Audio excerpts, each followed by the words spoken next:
Carbon fiber is not just a material. It's a material that can survive temperatures reaching thousands of degrees, endure enormous mechanical stress, and still weigh far less than aluminum. It is found in modern passenger aircraft, Formula One race cars, advanced spacecraft, and even the equipment used by elite athletes. Every year, the world produces over 150,000 tons of carbon fiber. But what makes this extraordinary material so special? Why do engineers carefully control every single strand? And why does this revolutionary material still face one major environmental challenge? Today, on Chronicle Travels, we'll uncover the manufacturing process behind carbon fiber and discover how this seemingly indestructible material is actually made. The story of carbon fiber began by accident. In 1958, Union Carbide scientist Roger Bacon accidentally produced extremely thin carbon fibers during an experiment with graphite. The material showed remarkable strength, but there was one major problem. Its production cost was estimated at around $20 million per kilogram.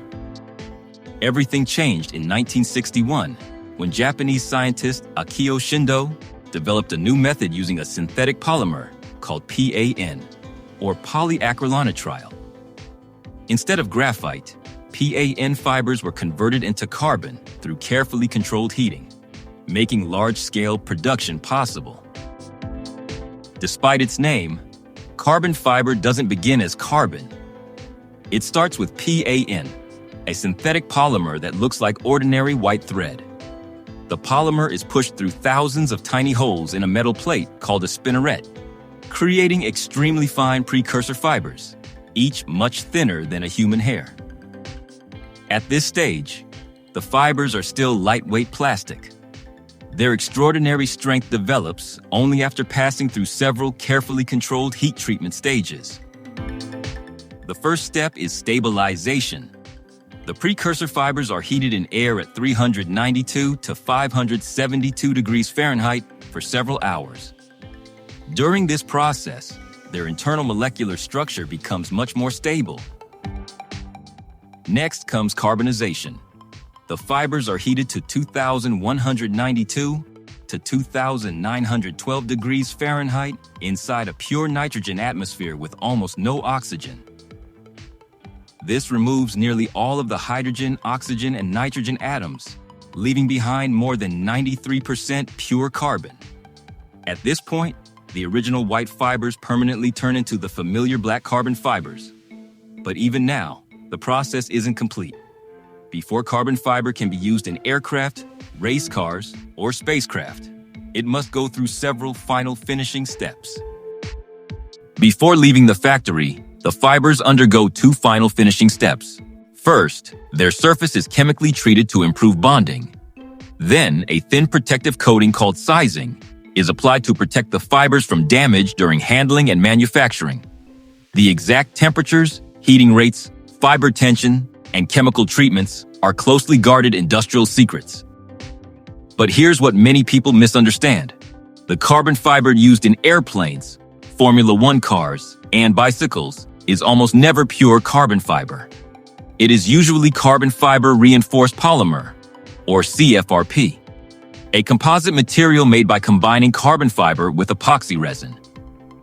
Thousands of carbon fibers are woven into sheets, soaked with liquid epoxy, placed inside precision molds, and cured under heat and pressure. Once hardened, they form a lightweight but incredibly rigid structure. So, why combine carbon fiber with epoxy? Carbon fibers are extremely strong when pulled along their length, but by themselves they cannot maintain a rigid shape and are much weaker when forces come from different directions. The epoxy resin bonds the fibers together, distributes loads throughout the structure, and turns thousands of individual fibers into a single solid component. This introduces one of carbon fiber's most important characteristics.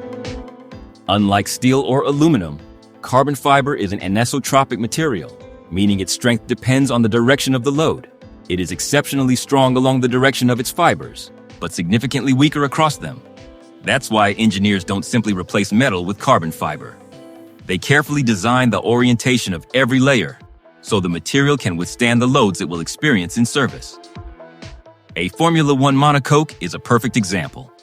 It contains dozens of carbon fiber layers placed at different angles, allowing the cockpit to absorb enormous impacts while protecting the driver during high-speed crashes. This unique design approach has made carbon fiber essential in modern engineering. The Boeing 787 Dreamliner uses CFRP for about 50% of its primary structure, reducing fuel consumption by more than 20% compared with earlier aircraft. SpaceX uses carbon fiber in its payload fairing, where reducing weight helps improve launch efficiency. Modern wind turbines also rely on carbon fiber.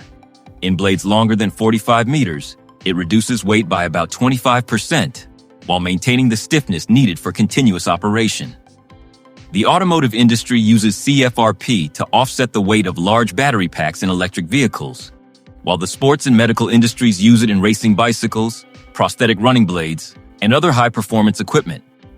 From commercial aviation to Formula One and space exploration, carbon fiber has become one of the defining materials of modern engineering.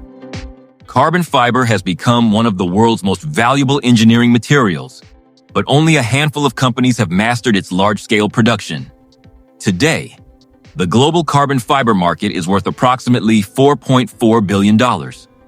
Companies such as Toray, Teijin, and Mitsubishi Chemical produce roughly half of the world's high-quality carbon fiber, while Japan and South Korea supply more than 80% of the high-grade PAN precursor used in aerospace applications. Although China has rapidly expanded its production capacity, aerospace is driven by certification, not volume. Despite its incredible performance, carbon fiber requires enormous energy to produce and remains difficult to recycle. That is its greatest challenge, and the next revolution will be making it more sustainable. If you enjoyed this video, don't forget to like, subscribe, and join Chronicle Travels for more incredible stories of engineering and innovation.